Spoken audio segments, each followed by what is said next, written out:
história de um pai que tinha um filho que era possesso.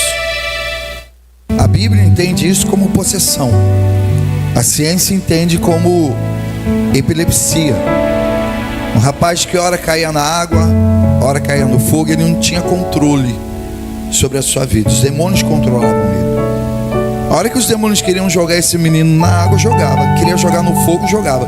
Conhece essas pessoas que sofrem de epilepsia? Elas não podem dirigir, não podem sair sozinhas, não podem viajar. Os pais ficam extremamente preocupados com esse tipo de jovem, adolescente. Mas isso abrange até pessoas adultas, né? E ele pega aquela criança e leva até Jesus. Primeiro leva aos seus discípulos.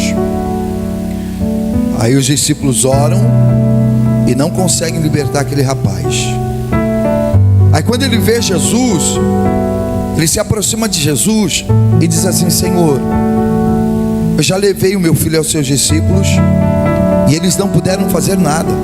Em outras palavras, já levei ele em tantos lugares, já bati em tantas portas, já andei em tantos caminhos, e por último agora eu levei aos seus discípulos e eles não puderam fazer nada. Se o Senhor pode fazer alguma coisa, salva o meu filho. Aí Jesus pergunta para ele: você crê? Ele diz assim: eu creio. Eu creio, mas me ajude na minha incredulidade. Como pode o cara dizer que crê e pedir para Jesus ajudar ele na incredulidade? A realidade é que aquele homem, ele acreditava em Jesus, mas às vezes a coisa vai demorando tanto para ser resolvida, ser solucionada, que a pessoa vai se tornando incrédula. Ela crê que Jesus pode curar, pode libertar, pode salvar, pode abrir portas, mas aquele problema é um problema que já está tão maçante na vida dela, que ela tem que pedir ajuda para que Jesus aumente a fé dela. Eu não sei quem está vivendo isso nessa noite, mas se você é aquele homem, aquela mulher que crê que Jesus ele pode fazer o impossível se tornar possível, mas em relação a esse seu problema você já está cansado, abatido, então peça nessa noite: Pai, me ajude na minha falta de fé. A palavra diz: se alguém tem falta de sabedoria, entendimento, ou precisa de alguma coisa, peça a Deus que Ele dá de forma liberada para todos nós, amém? Pai, eu quero nessa noite te agradecer por cada dízimo, cada oferta, cada semente que é colocada em cima desse altar. O Senhor sabe a manutenção dessa obra, o carinho, o capricho que nós temos por essa igreja. O Senhor sabe o quanto nós queremos romper, crescer, não somente comprar telão de LED, melhorar o som, a geografia da igreja, mas nós queremos também comprar um salão como esse, deixar de depender de aluguel. Não, nós queremos ter o nosso espaço. Então, só plantando, para que o Senhor possa abrir as janelas do céu e possa derramar bênçãos sem medida sobre a vida de cada uma dessas pessoas que se encontram aqui. Se o Senhor trouxer grandes empresários, amém. Mas se o Senhor não trouxer, o Senhor vai fazer dessa terra seca, árida, exausta, produzir frutos. Nós vamos ver sair do nosso meio grandes empresários, grandes doutores, médicos, psicólogos, terapeutas, engenheiros. Nós vamos ver pessoas no nosso meio fluir, romper, viver outro nível, porque nós acreditamos em Ti. Assim como Isaac, ele naquela terra cansada plantou, e no mesmo ano ele colheu 100 por 1. O Senhor acelerou processos. Eu quero que o Senhor também venha acelerar processos que estão parados na justiça, na mão de juízes, de repente até corruptos, que não querem julgar essa causa, não querem abrir essa porta, mas eu sei que o Senhor pode todas as coisas. Pai, abençoe que esse homem venha daquele terreno, venha daquele carro, receba aquele dinheiro. Abençoe que essa pessoa venha a ser chamada naquele concurso público. Ó Pai, em nome de Jesus, levanta aqui um povo forte, um povo de expressão, que ama a tua casa, ama a tua palavra, estejam dispostos a ajudar, a contribuir. Então eu abençoo a vida desse homem, dessa mulher, em nome do Pai, do Filho e do Espírito Santo, em nome de Jesus. Amém, amém, graças a Deus. Gente, olha, se existe algo que eu creio, é na provisão de Deus. Eu creio na prosperidade. Eu creio que cada semente que você traz, coloca aqui, não é esquecida, abandonada, largada, rejeitada por Deus. Não, porque nós temos históricos na palavra, que uma simples mulher que tinha 2 moedinhas, ela ofertou, ela deu, e ela foi muito abençoada. Então cada semente que você deposita, pode ter certeza, se você está fazendo isso acreditando na palavra, não na minha palavra, mas naquilo que está escrito, porque viver pela fé, viver acreditando no que está escrito. Você quer crer? Bispo, eu quero, então creia no que está escrito. O que passar disso são palavras, meras palavras. Veja, poema não pode mudar a sua vida, filosofia não pode mudar a sua vida. A única coisa que tem poder de mudar a sua vida é a palavra de Deus. Coisa essa que os homens estão colocando de lado. Aí cada um tem uma desculpa. Não, mas a Bíblia foi escrita por homens. Eu não creio na Bíblia. Você pode não acreditar, mas tudo aquilo que está escrito aconteceu, está acontecendo e vai acontecer. É algo impactante, gente. Acreditar em Deus sem acreditar na palavra não existe. Porque se hoje nós temos uma fé, porque existe a palavra. Nós acreditamos em Deus por causa da Bíblia. E você também criar a sua própria Bíblia, dizer, não, eu creio nisso, não creio naquilo, e começar a separar aquilo que te convém, você não vai fluir. A palavra, ela é completa. Se você crer, então você vai ver milagres acontecer na sua vida. O livro de Colossenses capítulo 2 diz assim, olha: porque quero que saibais quão grande combate tenho por vós e pelos que estão em Laodiceia, e porquanto não viram o meu rosto em carne, para que os seus corações sejam consolados e estejam unidos em caridade, enriquecidos da plenitude da inteligência, para conhecimento do mistério de quem? De Deus. Quem é o mistério de Deus? Cristo, em quem estão escondidos todos os tesouros da sabedoria e da ciência.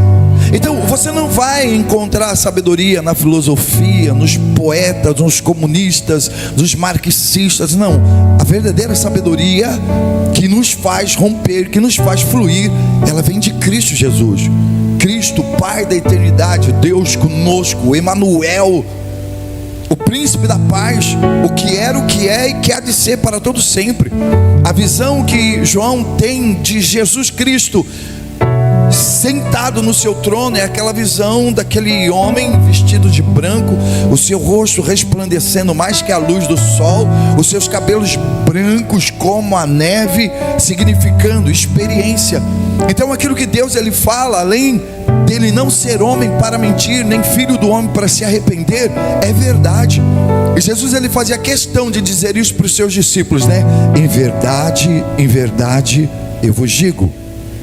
Em verdade eu vos digo, porque mentira nenhuma procede da verdade. E existe uma figura aqui atrás no livro de Provérbios capítulo 1,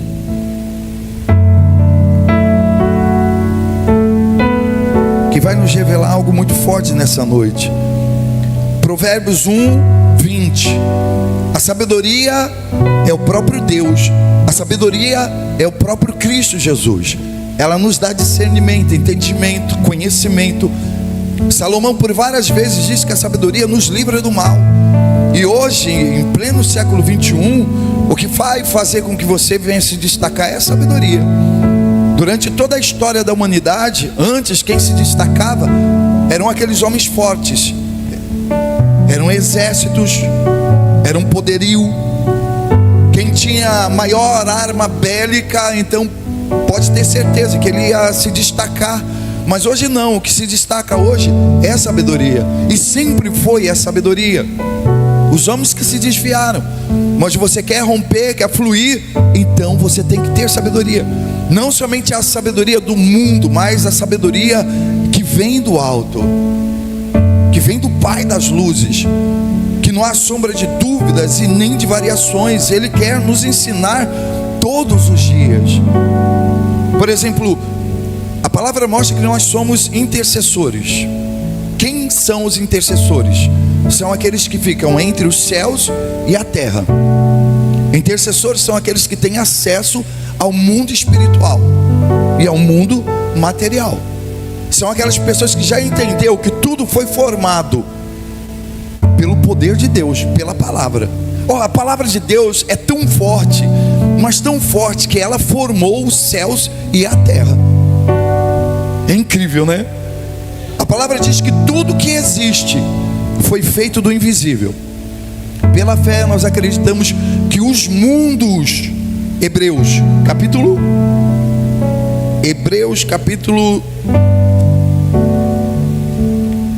1, 10, aos universitários. Hebreus capítulo 11, versículo 3. Hebreus 11, 3.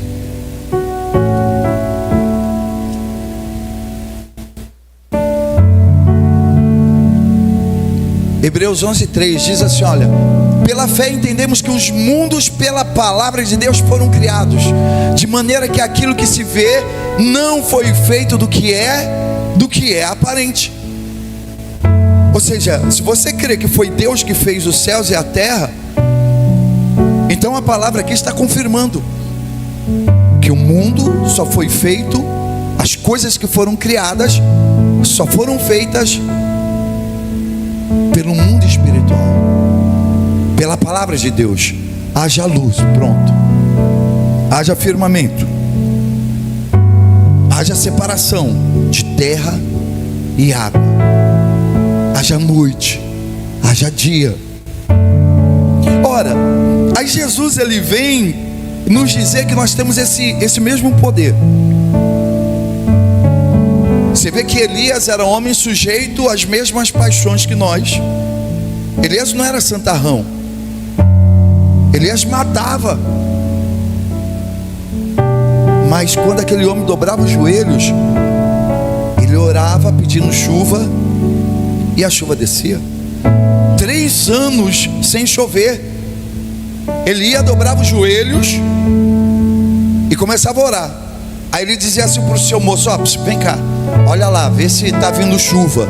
Aí o rapaz olhava para ele e falou assim: não está vindo chuva. Aí ele dobrava os joelhos de novo, continuava orando: Deus, manda a chuva, Pai, manda a chuva. Olha para essa terra, olha para essa cidade, o povo está morrendo, está com fome, não nasce nada, a terra se recusa a produzir frutos, então manda chuva. Olha lá, está chovendo? Não. Ele continuava orando, sabe? Ele era tininho. É como a gente diz, não existe crente derrotado, existe crente que desiste, que para de orar. Se você para de orar, se você para de buscar, você não vê nada. Mas se você continua orando, se você continua pedindo, pode ter certeza que cedo ou mais tarde o milagre acontece na sua vida, porque é isso que faz o céu se abrir. A nossa oração, o céu está preparado para nos abençoar.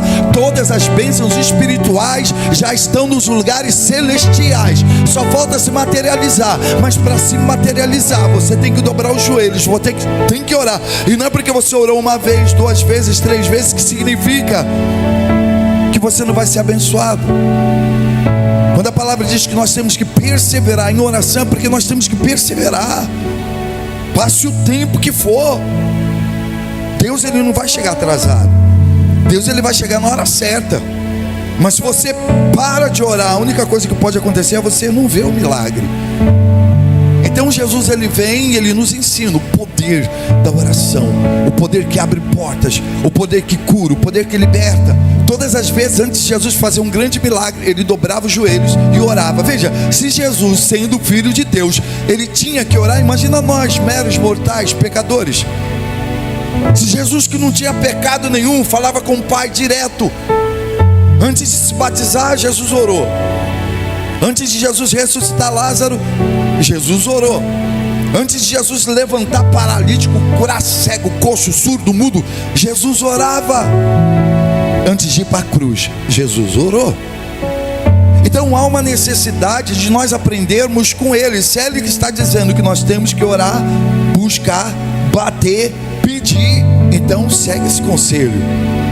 Tudo é possível àquele que crê. Tudo. Gente, veja, se pela palavra, se pela fé, os mundos que hoje existem foram feitos do invisível, então a bênção que você quer está lá no invisível. É como eu disse, Deus, Ele não vai criar nada, já está tudo criado. A sua oração vai fazer se materializar. O livro de Provérbios, capítulo 1, versículo 20, diz assim, olha, presta atenção. A suprema sabedoria altissonantemente clama de fora, pelas ruas levanta a sua voz. Ou seja, isso daqui é a figura de Cristo, que lá atrás, a suprema sabedoria, ou seja, aquele no qual está escondido todos os tesouros da sabedoria e da ciência, lá atrás já estava clamando. Aliás, Ele sempre clamou. Ele sempre tentou nos dar rumo, direção, alinhar os nossos pensamentos, alinhar o nosso coração na vontade dEle, porque não tem como, gente, não tem como você romper se você não estiver andando em obediência. Não é ser um mero espectador, um frequentador de igreja. Não, é caminhar embaixo de uma promessa. A gente diz para você que quando Deus nos chama, Deus, Ele nos chama para romper. Não é para ser um crente pé de chinelo. Deus não chamou você para ficar aqui na igreja pedindo cesta básica, pedindo para pagar suas contas, mendigando pão. Davi falou assim, eu fui moço, sou velho, mas eu nunca vi um justo mendigar o pão. Quando você vê um crente mendigando pão, pode ter certeza que ele está andando desalinhado, porque é impossível você andar alinhado com Deus, fazendo a vontade dele e não crescer, não romper, porque Ele veio nos dar vida e vida com abundância. Veja, isso não é discurso barato não é conversinha de coach não é palestra de motivação, é aquilo que está escrito. E se está escrito, eu creio. Você está entendendo? Hoje você escuta muita balela, mas nós não estamos atrás de balela. A gente não veio ouvir uma palavra de conforto para o nosso coração, de motivação. Não. Hoje você veio ouvir a palavra, e é isso que a palavra ensina. Que Deus, Ele pode fazer o impossível se tornar possível, mas se você andar alinhado com Ele, embaixo de uma obediência. Agora muitos querem romper, mas não querem obedecer. Querem milagres, mas não querem fazer a vontade de Deus. Veja, para você ver as coisas de Deus, você tem que cavar mais fundo. Você não pode viver de forma natural. Você não pode ser mais um em meio à multidão. É como eu disse, Elias era um homem natural, assim como você. Ele não tinha nada de extraordinário, mas a única coisa que ele tinha era fé. Ele colocava um propósito no coração, dobrava os joelhos, orava e não parava de orar enquanto a chuva não caía, enquanto o fogo não descia. Ele era tininho. Agora você começa a orar, ora um dia, ora 2 dias, daqui a pouquinho já está cansadinha, aí fica procrastinando, zona de conforto, querendo terceirizar o seu sofrimento. Seu sofrimento é teu. Pastor nenhum vai mudar a sua vida, igreja nenhuma vai mudar a sua vida. Você não vai comprar a sua bênção. Você vai trazer 10 mil reais e Deus vai mudar a sua vida. Não vai. O que muda a sua vida é jejum, é oração, é posicionamento, é entrega, é busca. É como eu estou dizendo: batei e abri-se-vos-á, buscai e acharei, pedi e dá-se-vos-á, buscar-me-eis e me achareis, quando me buscardes de todo o vosso coração. Quando você busca Deus de todo o coração, você acha, você encontra. Eu já vi mãe receber filhos novamente que estava na bancarrota, estava no mundo do tóxico, da droga. Eu já vi empresários quebrados se levantar novamente. Eu já vi casamentos destruídos sendo reconstruído. Por quê? Porque o casal buscou, orou, pediu, bateu e o milagre aconteceu. É como eu digo, Deus ainda faz milagres. Ele ainda libera destino, Ele ainda abre portas, Ele ainda nos guarda, guarda a nossa entrada, a nossa saída, a nossa direita, a nossa esquerda, porque Ele é Deus. Não deixe o mundo apagar essa fé que existe dentro de você. Então a palavra diz que a sabedoria, ela clama de fora, ela clama pelas ruas, ela levanta a sua voz para que você venha obedecer. E ela continua dizendo: nas encruzilhadas, no meio dos tumultos, clama às entradas das portas, e na cidade profere as suas palavras. Ou seja, Deus, Ele nunca para de falar. Ele fala 24 horas por dia. O diabo trabalha 24 horas por dia, mas o Espírito Santo também trabalha 24 horas por dia. E Ele fica ali no seu entendimento: olha, você precisa me buscar, você precisa orar, você precisa mudar a sua vida. E de vez em quando você até troca ideia com Ele. É mesmo, né, Deus? É mesmo, né, Jesus? Eu tenho que mudar. Não, eu tenho que ir para a igreja, eu tenho que parar com isso. Eu tenho que largar a droga, o tóxico. Eu tenho. Um rapaz, esse já estava lá naquele Amapá, né? O rapaz vinha, sentava aqui na frente aqui, ó. Veio ele, a mulher dele, aqui. Aí mandaram o vídeo. Ele falava para mim: bispo, olha, eu tenho que largar a droga, eu tenho que largar a droga. Eu falei: você tem, rapaz, toma juízo, toma vergonha. Caminho fácil, né? Aí você já passou lá, sendo preso. Alguém viu? Quem viu? Viram, né? Deu uma dor no coração. Cara, o cara há 1 ano aqui na igreja com a gente, já podia ter se libertado. Porque Deus, Ele também vivifica aquele que quer, meu. Deus, Ele não vai chegar transformando a sua vida se você não quiser. Deus vivifica aquele que quer. Ele só vai mudar a sua vida se você quiser. Se você não quiser, não adianta. Por isso que você vê um monte de crente hoje dentro da igreja, tudo perturbado. Aí você olha, isso aí que é crente? É, porque ele não quer mudar. Eu mudei, um monte aqui mudou. Quer cara mais raparigueiro, cachaceiro do que eu? Oxe, eu não nasci crente não, gente. Faz quase 38 anos, quase 40 anos que eu sou pastor. Eu era tão perturbado que até hoje eu ainda sou meio perturbadinho um pouco, você vê, né? Até na minha maneira de falar.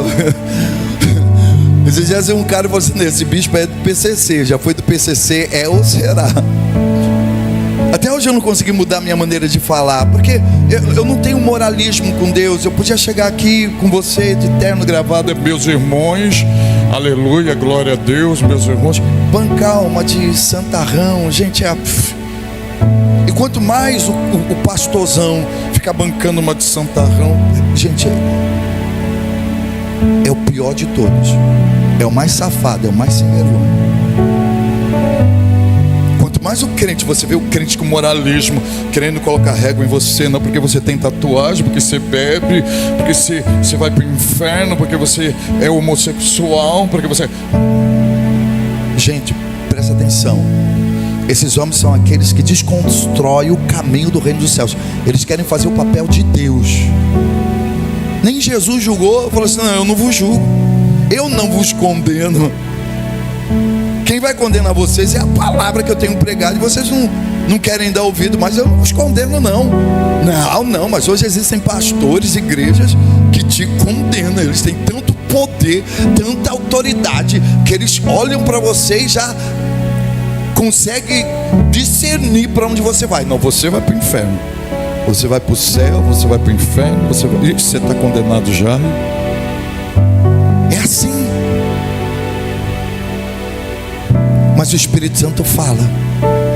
Ele fala nas encruzilhadas, no meio dos tumultos. Ele clama às entradas das portas, e na cidade profere as suas palavras. E pergunta: até quando, nécios, amarei a necessidade, e vós escarnecedores desejareis o escárnio, e vós loucos abandonareis o conhecimento? Olha que coisa profunda. É como se ele estivesse perguntando: até quando você vai amar o escárnio? Até quando você vai amar ser nécio, ser tolo, ficar sendo levado por tudo que é vento de doutrina, de religiosidade, de igreja, de pastor? Até quando, nécio, você vai desejar mais a necessidade, o escárnio? E vós loucos aborrecereis o conhecimento. Por quê? Porque existem aquelas pessoas que vêm na igreja, mas elas não querem o conhecimento, elas não querem a verdade. Elas amam ser nécias, elas amam ser burras, elas amam não pegar na Bíblia e ler e conferir para ver se aquilo que aquele pastor está dizendo é verdade, está escrito ou não. Elas amam a chocarrice, elas até vêm para a igreja, mas ela não sai da roda dos pecadores, dos escarnecedores e dos ímpios. Ela não conhece um texto da Bíblia, mas ela conhece tudo que é piada, tudo que é porcaria. Ela não consegue ficar no grupo da igreja, mas ela tem um monte de grupo de putaria, raparigagem, safadeza no WhatsApp dela. Ela não consegue ler um versículo da Bíblia, mas ela consegue ver série, Netflix. Ela conhece tudo que é sério. Ela não vem na igreja, mas ela não perde um jogo do Flamengo.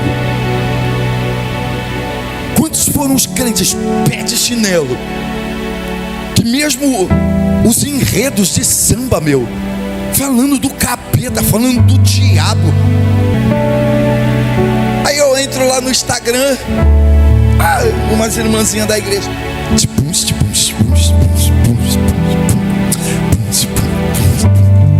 falei: vai pro inferno. Mas vai mesmo, gente. Sabe por quê? Porque literalmente é um divisor de águas. Você tem que ter sabedoria.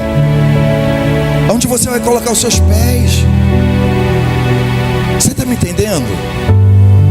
Ter discernimento. Opa, peraí, isso daqui não é bom para mim.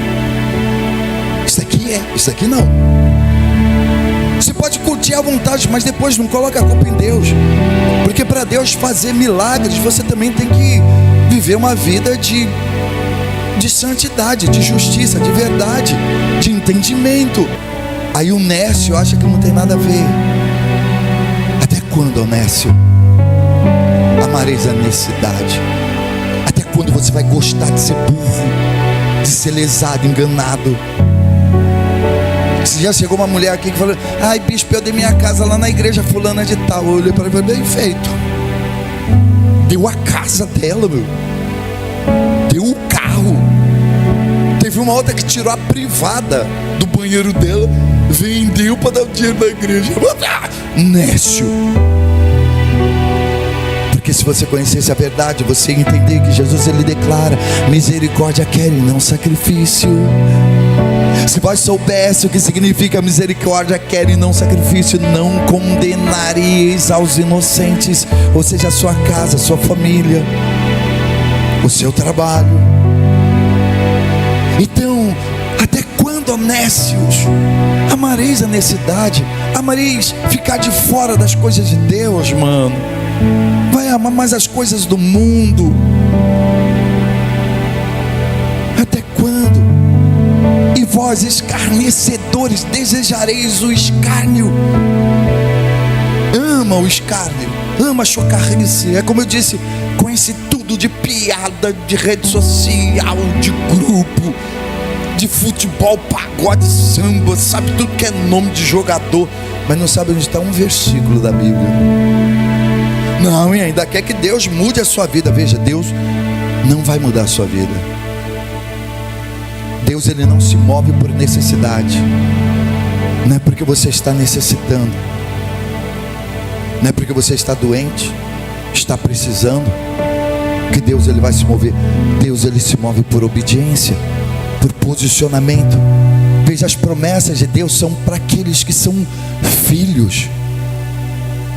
A proteção de Deus é para aqueles que habitam no esconderijo do Altíssimo e descansam à sombra do Onipotente. é para aqueles que fazem do Senhor o seu pastor, e nada me faltará. Está entendendo? Então até quando desejarei o escárnio, e vós loucos aborrecereis o conhecimento?